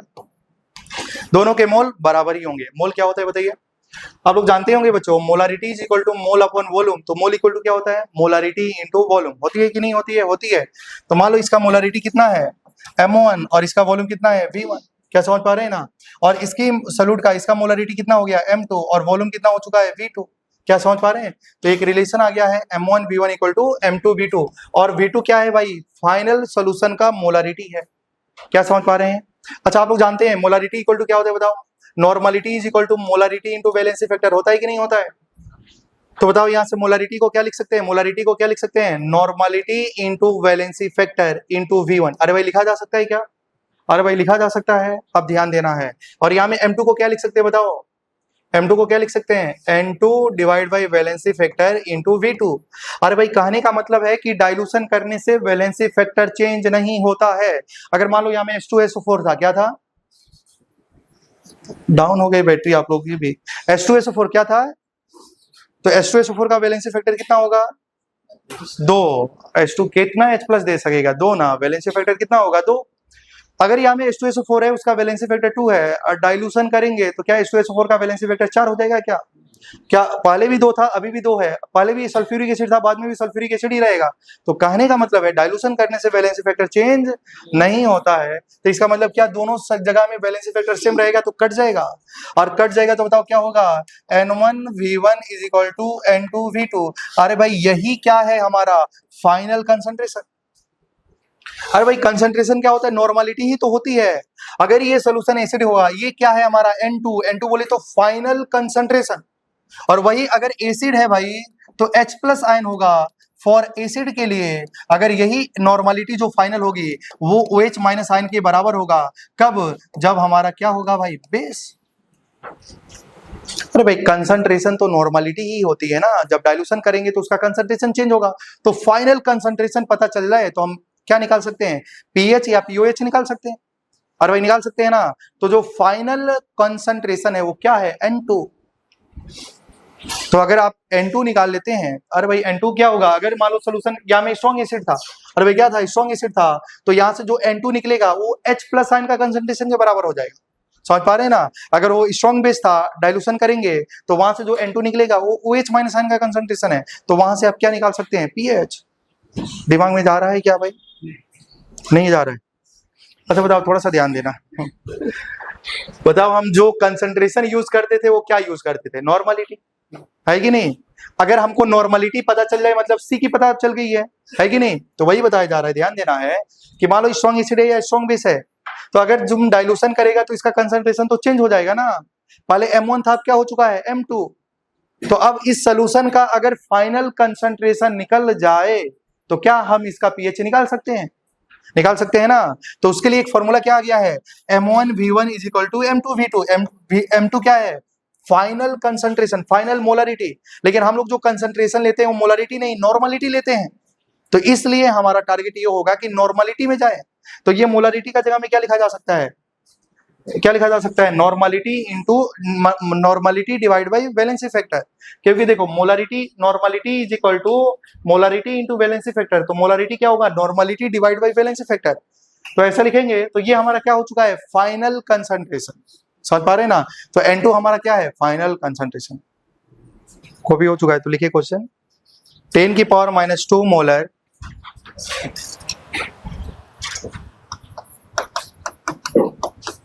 (1 liter HCl solution is diluted by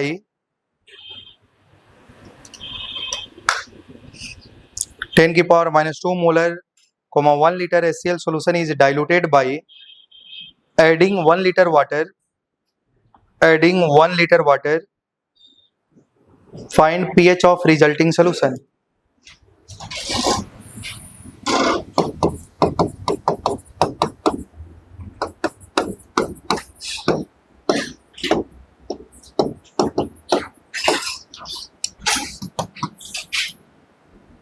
देखिए भाई यही क्वेश्चन बोल रहा है कि देखो,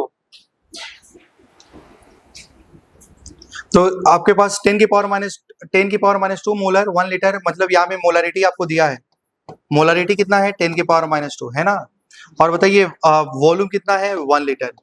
अब मान लो यहाँ में जो ऐड करेंगे, मान लो क्या ऐड किया गया है 1 लीटर वाटर, तो फाइनल वॉल्यूम कितना हो चुका है बताइए, फाइनल वॉल्यूम तो कितना हो चुका होगा 2 लीटर। तो इसकी अगर हमको क्या मिल जाए, नॉर्मलिटी मिल जाए, तो क्या हम डायरेक्टली उसका क्या निकाल सकते हैं, पीएच, है कि नहीं। अब थोड़ा सा ध्यान देना है, और बताओ यहाँ में मोलारिटी है तो भाई आपको सबसे पहले क्या लिखना है, नॉर्मलिटी। तो बताओ यहाँ से N1 की वैल्यू क्या होती है, molarity into valency factor. Molarity 10⁻⁻2 है और वैलेंसी फैक्टर कितना होगा, HCl में कितना H निकलेगा, 1, तो 1 ना हो जाएगा भाई। तो आपको क्या रिलेशन बताया गया था बताइए, N1V1 equal to N2V2 N1V1 is equal to N2V2 और N2 हमारा क्या है भाई, फाइनल कंसंट्रेशन। तो बताइए N1 की वैल्यू कितनी है 10 की पावर -2 और V1 कितना है 1, N2 कितना होगा वो निकालना है और V2 कितना हो जाएगा 2। तो बताइए यहाँ से हमारा क्या होगा, N2 की वैल्यू क्या हो जाएगी भाई, N2 की वैल्यू होगी 10 की पावर -2/2, मतलब क्या हो जाएगा बताइए 0.5 इंटू 10 की पावर -2, इसका मतलब क्या हो जाएगा बताइए 5 इंटू 10 की पावर -3, क्या निकल चुका है N2। और यही N2 हमारा क्या है भाई, बताओ ये एसिड है या बेस है, तो आंसर इज एसिड है। तो यही जो हमारा फाइनल कंसंट्रेशन है और वो किसके बराबर होगा, H+ आयन का कंसंट्रेशन किसके बराबर हो चुका है, 5 इंटू 10 की पावर -3 के बराबर हो चुका है। तो बताओ इसका पीएच क्या हो जाएगा, क्या हो जाएगा बोलिए, 3 माइनस log 5, log 5 का वैल्यू 0.7, आंसर क्या हो जाएगा।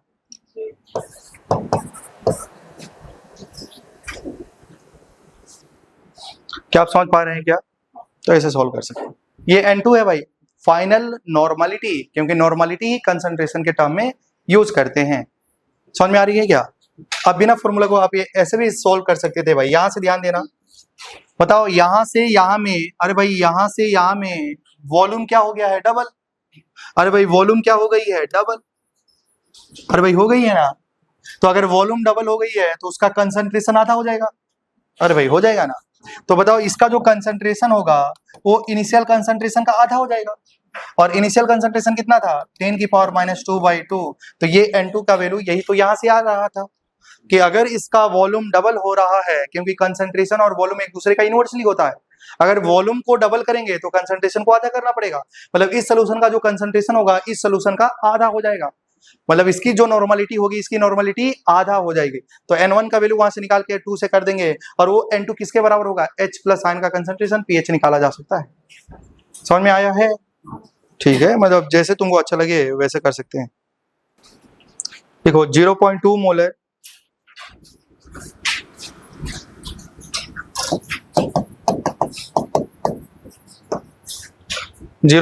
मोलर 500 ml BaOH का होल ट्वाइस सोल्यूशन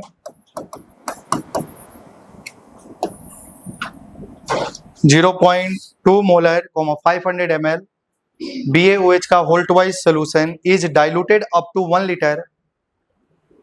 देखो जहां भी लिखा है डाइल्यूटेड अप टू, मतलब उसमें पानी मिला के फाइनल वॉल्यूम को कितना कर दिया गया है 1, समझ पा रहे हैं ना, मतलब V2 1 लीटर है, समझ पा रहे हैं ना, डाइल्यूटेड बाई ऐसा लिखा है, डाइल्यूटेड अप टू लिखा है ना।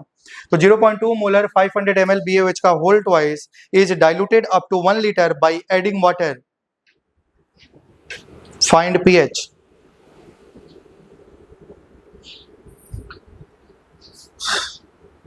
क्या आप समझ पा रहे हैं, अब थोड़ा सा ध्यान देना है। अब इसमें क्या किया है, डाइल्यूशन किया गया है, वाटर को मिलाया गया, तो इसकी फाइनल वॉल्यूम कितनी हो गई बताओ 1 लीटर, और इसका नॉर्मलिटी क्या होगा वही निकालना है, N2 निकल जाएगा तो आंसर निकल जाएगा। और पहले ध्यान से देखना, एसिड है बेस है, बेस स्ट्रॉन्ग है वीक है, स्ट्रॉन्ग है, तो formula N1V1 equal to N2V2। Valency factor कितना है, वैलेंसी फैक्टर कितना है, तो सबसे पहले ध्यान दो, मोलारिटी M1 की वैल्यू क्या 0.2 है क्या, वैलेंसी फैक्टर 2 है क्या, तो बताओ यहाँ से N1 क्या हो जाएगा 0.2 इंटू 2, क्या 0.4 हो जाएगा, अरे भाई हो जाएगा ना। बताओ वॉल्यूम कितना है 500 डिवाइड बाई 1000, क्या 0.5, इसका मतलब हाफ लीटर हो जाएगा क्या ऐसे, बोलिए भाई। तो आप फॉर्मूला क्या यूज करेंगे बताइए, फॉर्मूला क्या यूज करने वाले हैं, N1V1 is equal to N2V2, क्योंकि N2 इसलिए कर रहे हैं क्योंकि यही N2 हमारा फाइनल क्या हो जाएगा कंसंट्रेशन। N1 की वैल्यू कितनी है बताइए 0.2 into 2, molarity into valency factor, volume कितना है बताइए, वॉल्यूम कितना है हाफ, अरे भाई 500 ml है ना, उसको लीटर में कन्वर्ट करेंगे 1000 से, तो 0.5 को 1/2 लिखा जा सकता है, और यहाँ में जो N2 होगा वो क्या होगा वही निकालना है, और इसके फाइनल वॉल्यूम कितना है 1 लीटर। तो बताओ इसका N2 की वैल्यू कितनी आ चुकी है भाई 0.2, मतलब 2 इंटू 10 की पावर -1 आ चुका है, मतलब बताओ कितना पानी मिलाया गया होगा, मतलब 0.5 लीटर तो पहले था ना भाई, पानी मिला के उसका वॉल्यूम को 1 लीटर कर दिया गया, मतलब कितना पानी मिलाया गया होगा 0.5 लीटर, या 500 ml पानी मिलाया गया होगा, तो उसका वॉल्यूम 1 लीटर हो चुका है। क्या यहां तक समझ पा रहे हैं, तो बताओ यहाँ में बेस है, तो बताओ यहाँ से OH माइनस आयन का कंसंट्रेशन किसके बराबर होगा, N2 के बराबर, और उसकी वैल्यू क्या है 2 × 10⁻⁻1 है। तो बताओ POH कितना होगा 1 माइनस log 2, बताओ 1 माइनस 0.3, क्या 0.7 हो जाएगा, तो POH होगा। लेकिन pH क्या होगा बताओ 14 माइनस POH, क्योंकि pH प्लस POH 14 होता है, तो क्या हो जाएगा 13.3 हो जाएगा। अब डायरेक्टली ऐसे भी कर सकते हैं। बताओ यहाँ में वॉल्यूम इसकी कितनी थी 0.5, वहां में वॉल्यूम 1 लीटर हो गई, मतलब डबल हो गई है, वॉल्यूम क्या हो गई है डबल, तो कंसंट्रेशन क्या हो जाएगा आधा।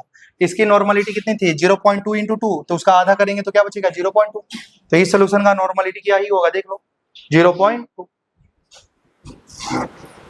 समझ पा रहे हैं ना, मतलब इसका जो नॉर्मलिटी होगा उसका नॉर्मलिटी आधा हो जाएगा, क्योंकि वॉल्यूम डबल हो रही है। ठीक है, अगर वॉल्यूम आधा हो जाता तो नॉर्मलिटी डबल हो जाता। ठीक है, एक लास्ट क्वेश्चन छुट्टी कर दिया जाएगा भैया, बस बहुत आसान है, नहीं तो ये छूट जाएगा, इतना मेरा टारगेट था।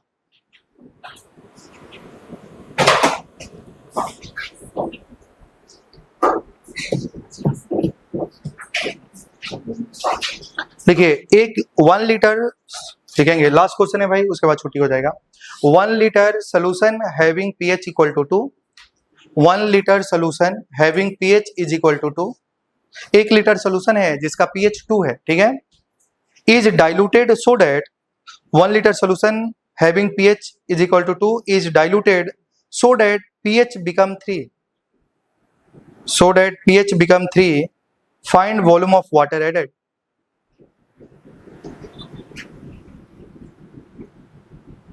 एक लीटर सोल्यूशन है जिसका pH कितना है 2 है, 1 litre solution having pH 2 is diluted so that pH become 3, find the volume of water added। क्या समझ पा रहे हैं, देखो भाई यहाँ में ध्यान देना है, यहाँ में क्या है pH कितना है भाई 2 है, और वॉल्यूम कितना है 1 लीटर, इसमें क्या मिलाया गया पानी, पानी ऐड किया गया है, तो इसका pH क्या हो गया है भाई 3 हो गया है, pH क्या हो गया है 3। समझ पा रहे हैं ना, तो आपको क्या करना है कितना वाटर ऐड किया जाए, समझ पा रहे हैं, तो आप मान लो इसका फाइनल वॉल्यूम, मान लो इसका ध्यान देना है भाई।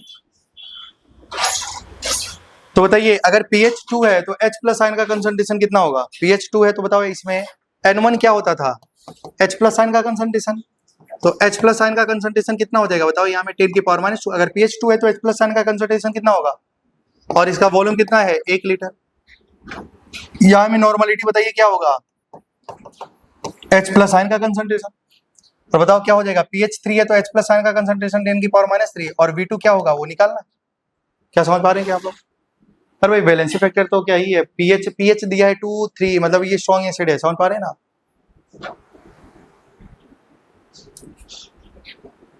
ठीक है, तो समझ पा रहे होंगे आप लोग, तो बताइए क्या लिखा जाएगा N1V1 is equal to N2V2, तो N1 की वैल्यू कितनी है 10⁻² इंटू वॉल्यूम कितना है 1, 10⁻³ इंटू V2, तो बताइए V2 की वैल्यू कितनी निकली है 10⁻² अपॉन 10⁻³, तो 10⁻² प्लस 3 कितना आया है 10 लीटर। तो क्या ये आंसर है क्या, नहीं, अरे भाई ये तो फाइनल वॉल्यूम है, इनिशियल 1 था, कितना पानी ऐड किया गया होगा 9 लीटर, तो बताइए वॉल्यूम ऑफ वाटर कितना हो जाएगा, बताइए कितना हो जाएगा 9 लीटर। अरे भाई पहले 1 लीटर था, 9 लीटर पानी मिलाएंगे तब ना फाइनल वॉल्यूम 10 लीटर होगा। ठीक है, समझ पा रहे हैं क्या, तो देखिए थोड़ा सा आप ध्यान देना है, आप क्वेश्चन से भी आप डायरेक्टली भी सॉल्व कर सकते थे, ये क्वेश्चन को ध्यान देना। अच्छा बताओ यहाँ से यहाँ में इसका कंसंट्रेशन क्या हो रहा है, मतलब 10⁻² से 10⁻³ जा रहा है, बताओ यहाँ से यहाँ में इसका कंसंट्रेशन क्या हो रहा है, बढ़ रहा है घट रहा है, घट रहा है, कितना घट रही है 10 टाइम्स, तो भाई 10 टाइम्स घट रहा है ना, क्या इसका कंसंट्रेशन डिक्रीज हो रही है 10⁻² है 10⁻³ है, तो क्या ये 10 टाइम्स क्या हो गया इसका कंसंट्रेशन डिक्रीज हो गया, तो क्या इसका वॉल्यूम क्या होगा 10 टाइम्स इंक्रीज हो जाएगा, और भाई इंक्रीज हो जाएगा ना, तो अगर इसका वॉल्यूम 1 है तो इसका 10 टाइम्स इसका वॉल्यूम कितना हो जाता 10, तो वाटर कितना हो जाता 9 लीटर। क्या समझ पा रहे हैं क्या, तो ऐसे कर लेते हैं, छोड़ दिया जाए। चलिए आज के लिए इतनी, अब नेक्स्ट क्लास में आपको पढ़ाया जाएगा pH of very very diluted solution.